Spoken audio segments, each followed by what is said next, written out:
All right.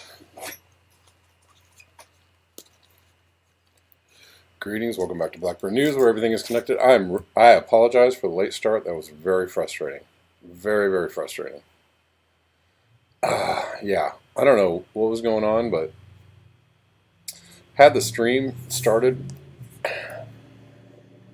for a really long time. Usually it takes Rockfin about 30 seconds or so. Not that long to start the stream, but it was just sitting there for like, I don't know, 5-6 minutes. And I had to refresh all the pages and get everything going. Anyways, we're here. I'll stop complaining. Welcome back to Blackbird News, where everything is connected and all the viewers are smarter than the average bear. Thanks for letting me know, Osama. Yeah, and then there's that too. Switch over to the to the regular mic. Thanks. Gigabane says YouTube feels fake these days. No matter how many times you refresh, stuff is tagged to not appear. Once we had to take care not to get stuck in an echo chamber, now it is almost impossible to avoid. Yeah.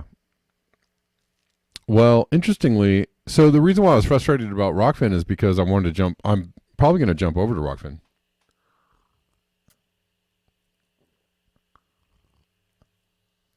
Because we're going to talk about something that is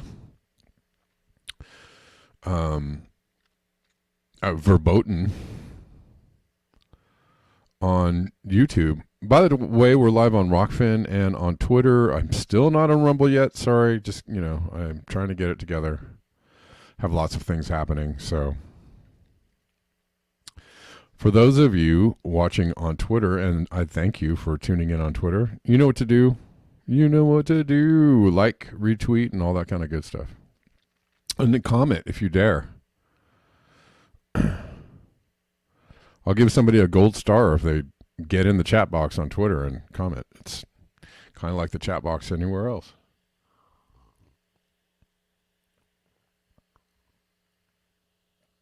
The one cool thing about the Twitter chat box is that it appears in my StreamYard stream, so I can see your comments from Twitter if you care to chat on Twitter. Just letting you know. All right. Rockfinners are up.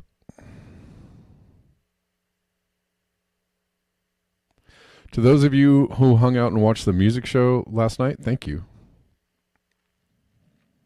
Thanks for cruising by. It was fun. We're going to do it again this Sunday. And hopefully it'll be totally different.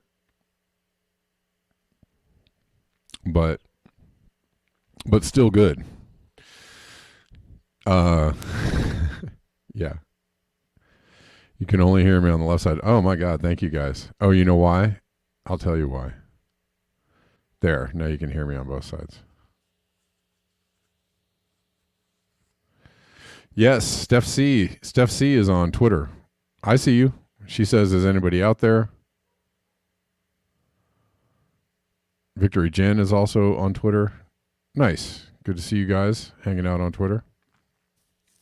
All right, so we started late, so I can't do the formals for too long because I do want to get into some news. So yeah, we're going to talk about a little bit of political things to start the show. I like to mix it up once in a while.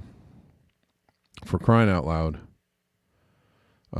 We all know that climate change is happening, and there's plenty to talk about with that, always. So, but there are other things going on in the world, and everything is connected. Everything affects everything, right? Climate change is political. Politics affects climate change, or what we're doing, or maybe nothing matters at all. I don't know. Maybe in the end it all doesn't matter, and we're just talking a lot.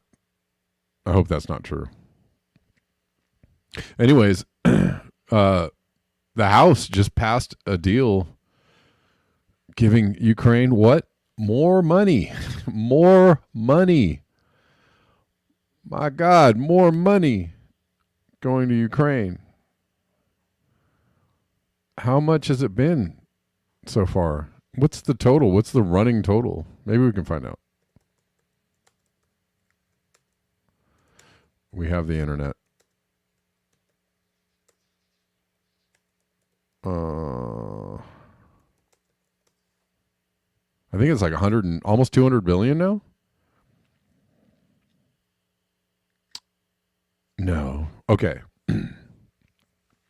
Since 2022, Western nations have pledged more than $380 billion. That is a lot of money, y'all. If you think we're not backing this war, I mean, there are people out there who are just like, Ukraine's fighting this war. This is not a U.S. war. Western nations have pledged $380 billion. Golly, that's a lot of money. But, you know, there's a lot of money to launder, so. We got to get it in there and get it out of there. You know what I'm saying? All right. Why am I looking at Rockfin? Did I just ditch that? So the U.S. apparently this seems small. 118 billion of direct military aid. Okay.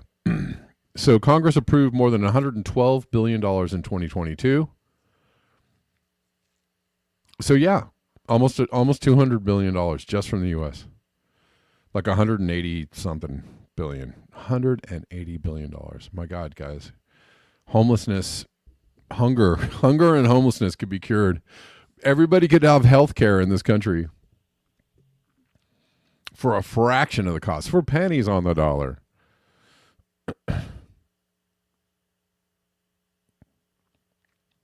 You know what I'm saying?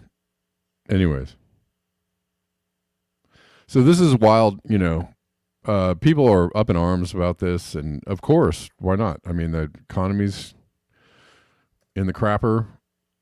Nobody can afford anything. Nobody can afford to buy a house anymore. Nobody can afford to buy food, for crying out loud.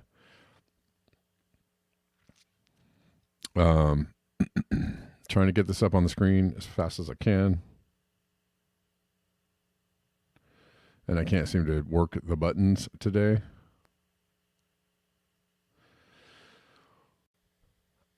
So this is yesterday, happened over the weekend. They snuck it in on, you know, just in time for Earth Day.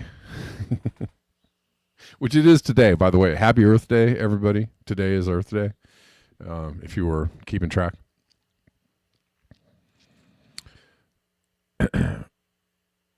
It's finally, the wording is hilarious. The House of Representatives has finally approved billions of dollars in new U.S. military. I mean, golly, we're just needed it for so long. We needed some more war for so long. Republicans said more than a third would be dedicated to replenishing weapons and ammunition. More than a third. Weapons and ammunition. What's the other 2/3 going to? What? Somebody, well, hopefully they'll explain in this article, but I mean, it's a war. It is a war. And just a third of it is going to weapons and ammunition. So what's the other $40 billion going to? Inquiring minds would like to know. The aid is likely to include air defense systems, mid to long-range missiles, artillery shields. All the good stuff, you know? All that good stuff that's, you know, good for people and life. Alongside replenishing weapons and ammunition systems, Ukraine will also receive more than $9 billion of economic assistance in the form of forgivable loans, ones that do not need to be paid back. So, you know, basically giving them the funds. Russian President Putin launched a full-scale invasion of Ukraine, and blah, blah, we are...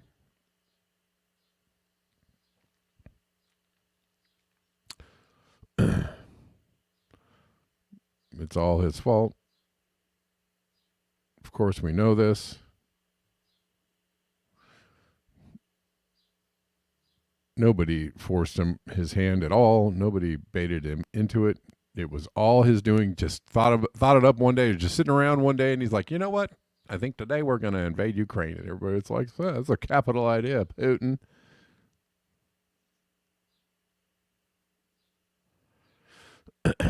And nothing ever happened before 2022. There was no history before that. Nothing happened. Everybody was just sitting around, just minding their business, you know.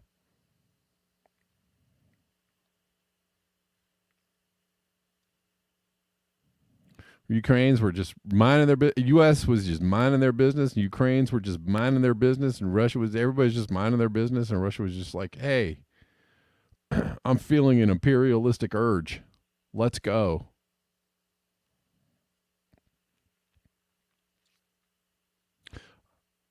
I would love to be in a proxy war with the United States. That sounds like fun to me.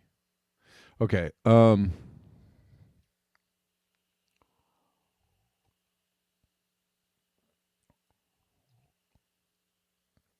Anyways, blah blah blah. But this isn't the actual. This isn't the juicy bits that I wanted to bring you.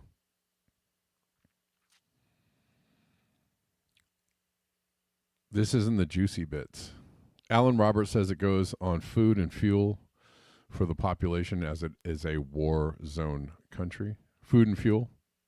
Is that's the other 2/3? Okay. Okay. Well, I mean, I hope 40 billion is a lot of money. I hope they all get the 40 billion of food and fuel. And absolutely, we will mourn for Earth Day. As it seems there is no end to the building of weapons and in the using of weapons and all of the accompanied destruction. But man, this is the juicy bits here. Just when you thought Trump was anti-war, just when you thought Trump was opposition, roll with me, folks, here. These are jokes. These are comedy jokes. Just when you thought Trump was your freedom anti-war candidate, right? From Michael Tracy. And this is interesting. I find this interesting on a lot of levels. Yeah, it's probably time for that. Yeah, I think you're right. Hold on. We got you. We're going to get to the juicy bits, but just when you thought Trump was your anti-war candidate, they come in with the comedy jokes.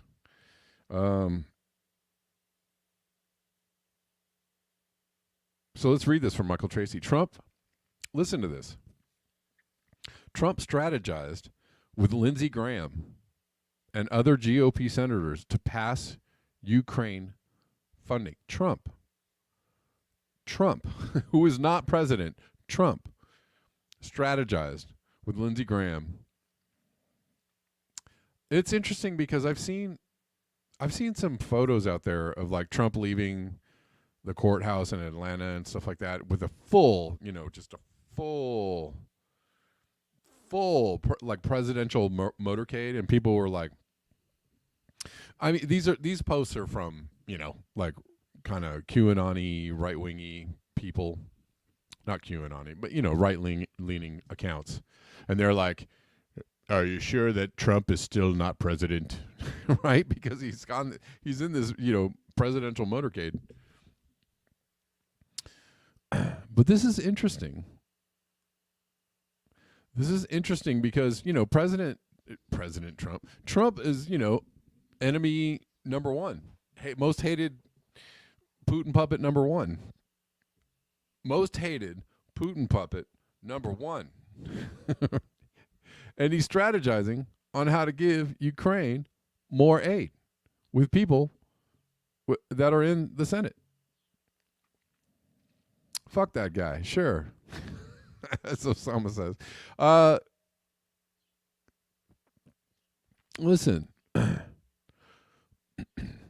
He strategized with Lindsey Graham and GOP senators to pass Ukraine funding, which led to the adoption of Trump's fake loan proposal in the final legislation. That loan was Trump's idea. Payback is contingent on defeating Russia. How's that for a Putin puppet? Okay. Oh man. When the bullshit just packs up real high in the world of what's actually happening. Per Graham, Trump looks forward to extracting Ukraine's vast natural resources, an extension of his prior philosophy to take the oil from Iraq and Syria. Trump's stance was key in assuring the passage of the bill. My God, according to the Wall Street Journal, as were the religious convictions of Speaker Mike Johnson, Trump's emissary in the House. Exactly. Some things in the and RFK can't get Secret Services. The Secret Service, right? He's a presidential candidate. You know, one of the leading contenders, one of the biggest independent challengers in decades. And he can't get Secret Service. Anyways, Trump's stance was key in assuring the passage of the bill. According to the Wall Street Journal, just before the bill was passed, Trump dined with Polish President Duda in New York City at Trump's invitation. Duda was in the U.S. on a lobbying tour to press for Ukraine funding. The next day, Trump wrote his Truth Social post declaring Ukraine a vital U.S. national security interest. Wow. And so there you have it. Now we have at least another couple of years of war in Ukraine underwritten by the U.S. taxpayer at Trump's personal behest. In a sense, you really have to admire the enormity of Trump's scam here, an utterly shameless ripoff of his own supporters. Nothing new for him, of course, but this one has to be the biggest yet. Will surely go down as among the most consequential swindles in American political history. MAGA.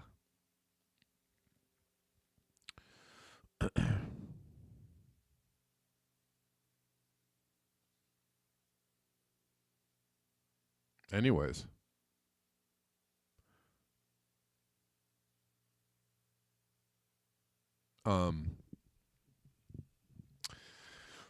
Isn't that interesting? So let's move on.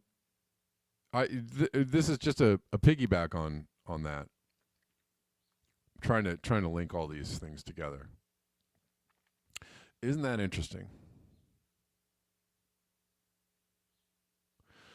Remember the guy that set himself on fire in front of the Trump trial a few days ago?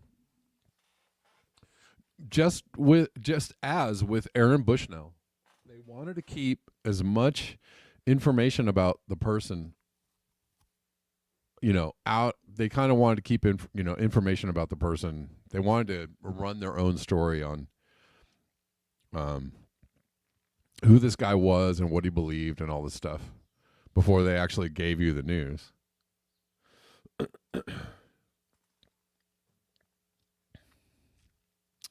Alan Roberts says Putin is an old man, half senile, in charge of the world's biggest nukes. Second biggest nukes.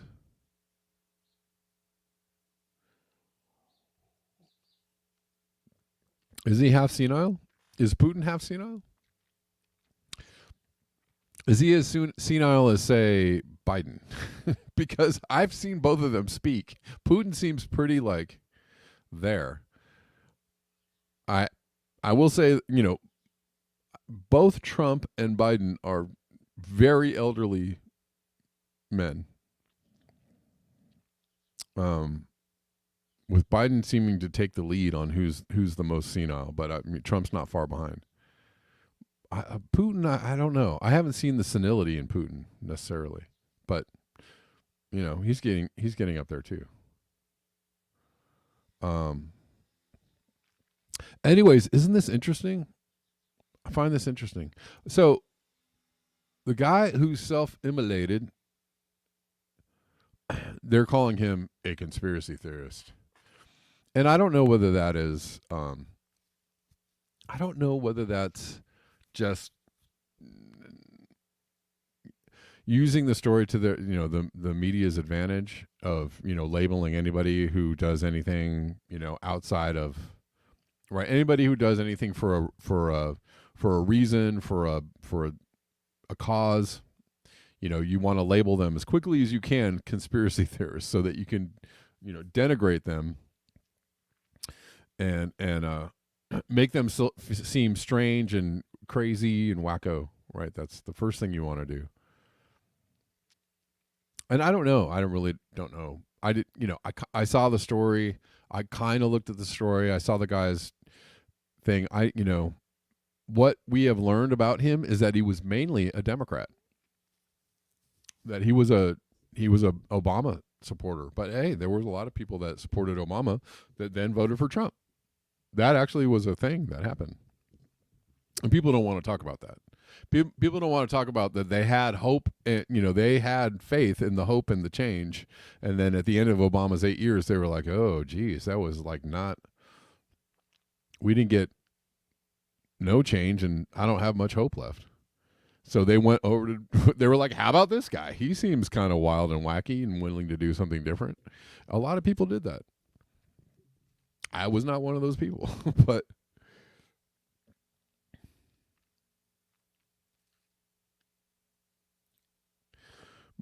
by the way, Putin speaks English. He does not need an interpreter.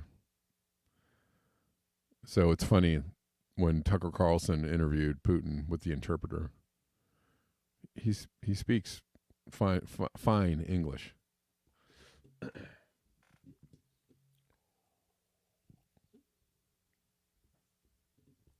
Anyways, but they were trying to paint this guy as a Republican. I saw people on Twitter going, this guy was surely a MAGA crazy.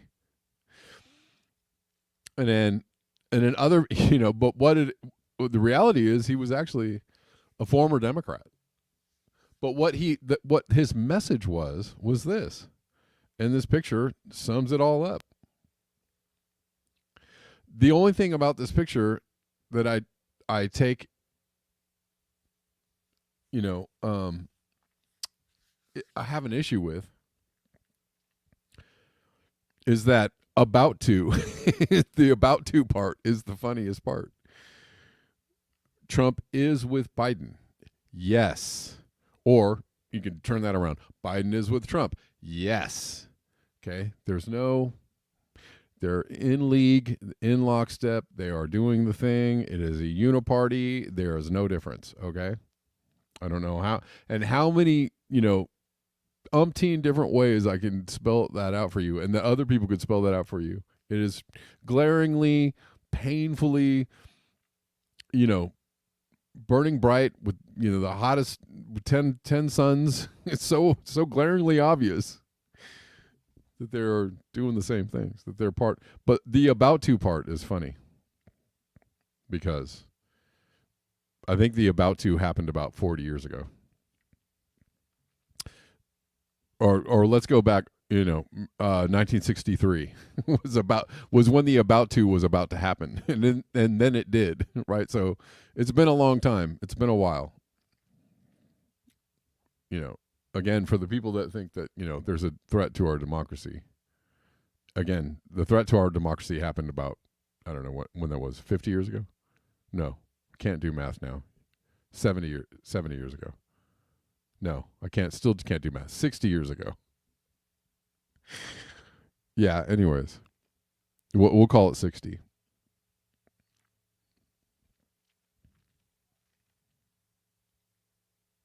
And a lot of people think that that's probably true. That JFK was our last real duly elected president. But hey, there was a lot of his dad was a kind of a mobster type. JFK, Joe Kennedy. So,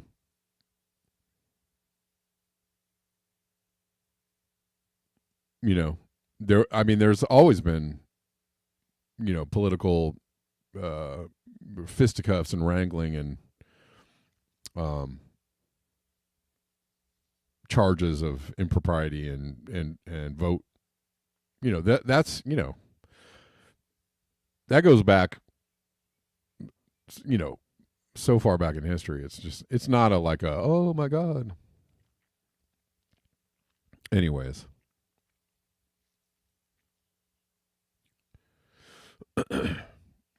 But this is a different message than what they were trying to say about this guy.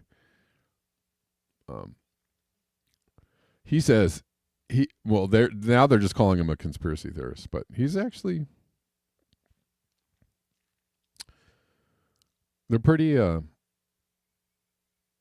he's, as far as his information goes, I think, probably closer to true. Here's one of the reasons why Biden is with Trump, or Trump is with Biden, or they're both with each other. But they make it seem like we are so very different. From gritty is away, Joe Biden made Reagan and Bush seem reasonable by comparison. Right? Remember, Obama said out loud in an interview on camera, he said, if you look at my policies line up more with Ronald Reagan than anybody else. He was a right wing, right? All the Democrats since Carter have been fairly right wing, starting with Clinton. Then Obama. Well, I guess it would be Clinton and Obama would be the next two Democrats. Well, and Biden is very right, extremely right wing, right? So, Biden's AIPAC speech in 1992, shouting his denunciation of Bush's efforts to stop illegal settlements and to push Israel to negotiate with Palestinians for peace. See, he was like, no way. Biden has always been a very right-wing Democrat. Always. He supported the crime bill. He was the one that led the anti-bankruptcy, made it harder for people to file for bankruptcy. He has always played the right-hand side of the Democrat wing. Always.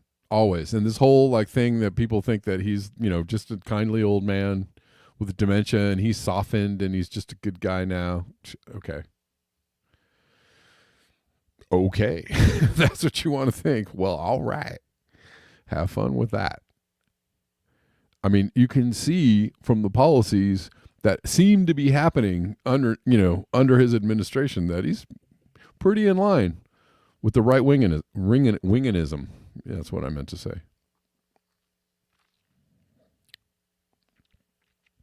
He is a right winger. He has always been.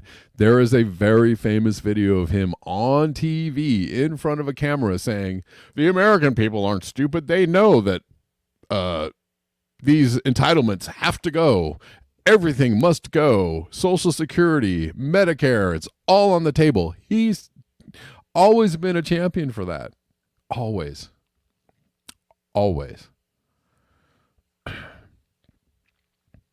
And he probably still would be a champion for that if he knew that it wouldn't absolutely just make people's heads implode. People know that they can't. Even Republicans know that that's not something you want to talk about. That's not a thing. That's a secret back room.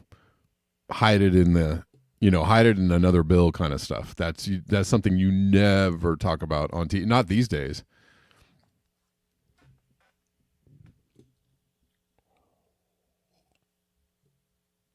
Anyways, let's listen to this. We never did. I don't care what your position is on the settlements. As my friends from Israel can tell you, I've made no bones about what my view is privately to the Israeli government and leaders. And I would make my views very known loudly were I an Israeli. We are now at the peace table, quote unquote, with unclean hands because there is the feeling abroad in this administration, among some in Congress, that somehow we owe an obligation to our Arab brethren to have Israel, quote, be reasonable. But think about it for a minute. Why is there any incentive for the Arabs to make any compromise in the peace talks? Why, if they know that they must only wait for the United States will do their bargaining for them? This guy. Why would they compromise? Why would they be reasonable? Anyways. Yeah. Okay, so let's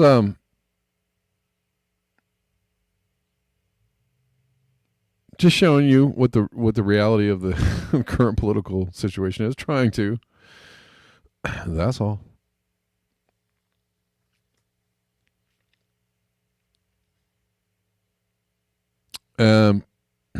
Quickly in some climate change stuff. In today's Berardelli bonus, we are hitting 90 degrees in parts of the bay out there, Tampa Bay, Florida. Turns out Tampa reaches 90 about 35 days earlier than it did 100 years ago. And Tampa now averages 120 days at 90 plus. That's double the number than in the 70s. So tell me more about how the weather isn't changing or things aren't different.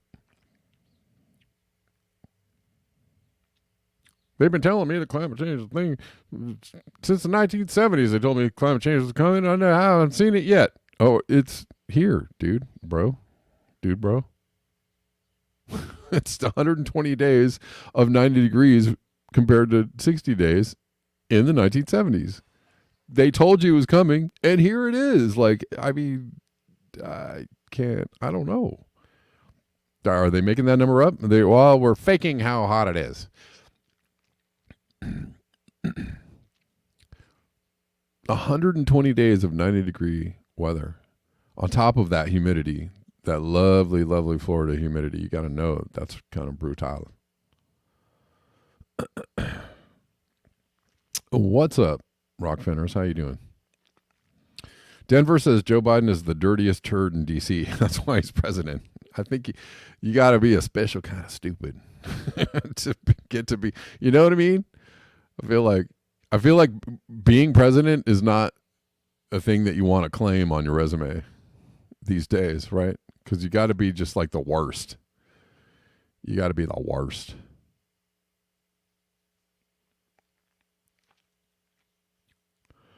Yeah, Obama, Biden conscripted all legacy media as tools of propaganda. Right? What was that? What was that? Can't remember it now. Anyways, they overturned the act that allowed for the propagandizing of Americans wholesale. Yep, Obama did that. While everybody was busy talking about how cool he was. They also did away with habeas corpus, which is also super cool. Man, you got to be the coolest president to do that. And you got to be the coolest political analyst to not even know that, right? Smith Month, thank you. Yeah. I just, so I don't talk about politics on like other I said chaps and annals. Channels and apps. I don't talk about politics outside of like my, the Black Bear Twitter, and this channel, because if I'm on Facebook or Instagram or some other of the more, of the other apps, I don't, because it's just people really don't understand what's going on. It's a little frightening. And you try to explain to people what's going on, and they're like, "What are you? You're a conspiracy theorist. What are you, crazy? Everything's great."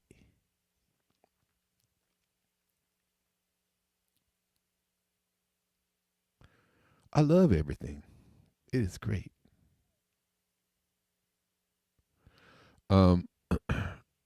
So it's getting hotter. We know that. It's getting so hot that a TV anchor in India fainted on air. I don't know. This looks pretty real to me. Teleprompter faded away. TV anchor faints while reading heatwave updates. Heatwave updates. Well, I don't know. Maybe this is an act, or maybe it's not. Maybe it's I don't know. Could be a lot of reasons why people fade away. It could also be super freaking hot. I don't know. Parts of India are being seared under a heat wave with maximum temperatures ranging from 40 degrees to 46 degrees Celsius in many areas amid the intense heat. Imagine the humidity in India. It's got to be humid as heck. Amid the intense heat, a TV anchor recently fainted while reading heat wave updates live on the air.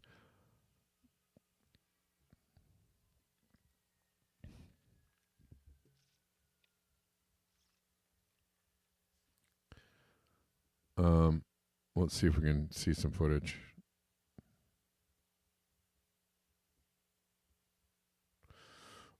Lopamudra Sinha, an anchor with the Kolkata branch of the Doordarshan, could be heard slurring while reading out information before she blacked out. Teleprompter faded away and I blacked out. I collapsed on my chair, she said. Ms. Sinha said she fainted due to intense heat and because her blood pressure plummeted suddenly. She said she was feeling unwell and parched before the morning broadcast on Thursday. So there you go. I don't know. Could be several reasons. Miss Sinha further said she wasn't getting a chance to have some water because only general stories were running about what? Without any bites. I see.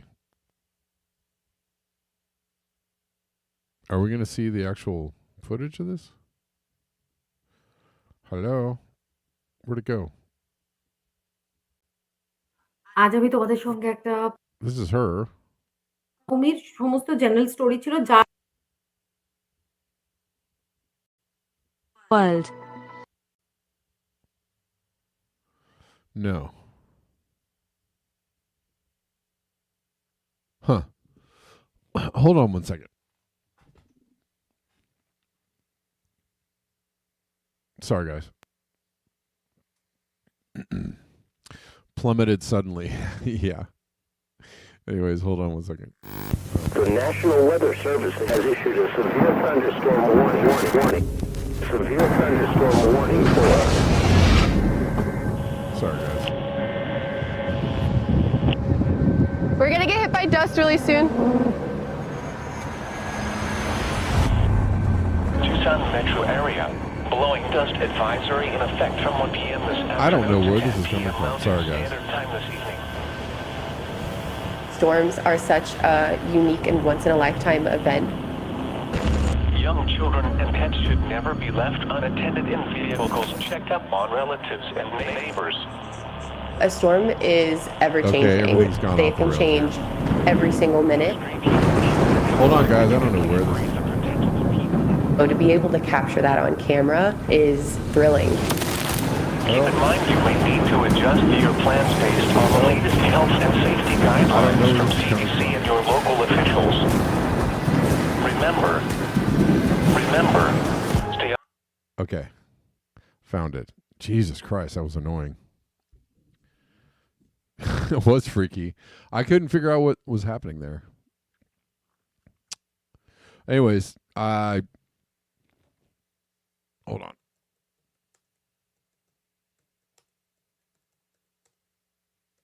Let's see if we can find the footage.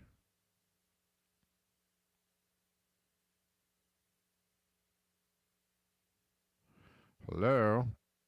They just have... Oh, this is weird.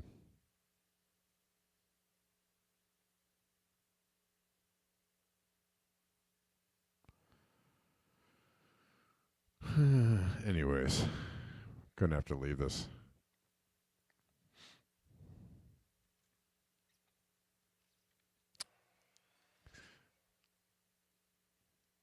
All right. Apparently. All right, so I can't find the footage of that, so and I'm not gonna. I have very limited time in the end of the show.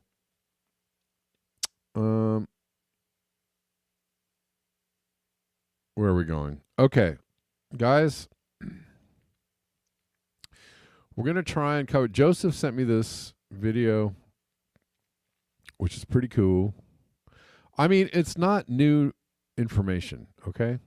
For one thing, it's not new information. Yes, Gigabane. 30C can kill in hours with high humidity, as we all know. Right. This is not new information, but what this is the acknowledgement from more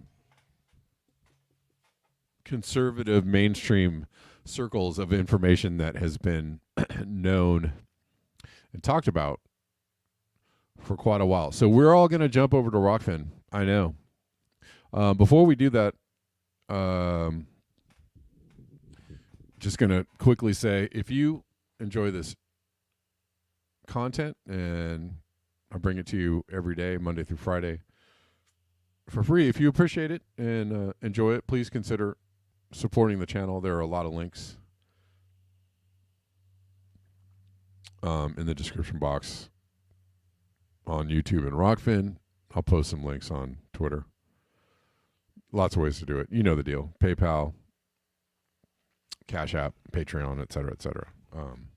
Coffees. So let's, we're going to jump over to Rockfin and watch a little video for the end of the show. So come on over. We've got about, 8 to 10 minutes left. Maybe a little longer. I know I started late. And we're gonna watch this video because it's interesting, and I just wanted to have a conversation about it.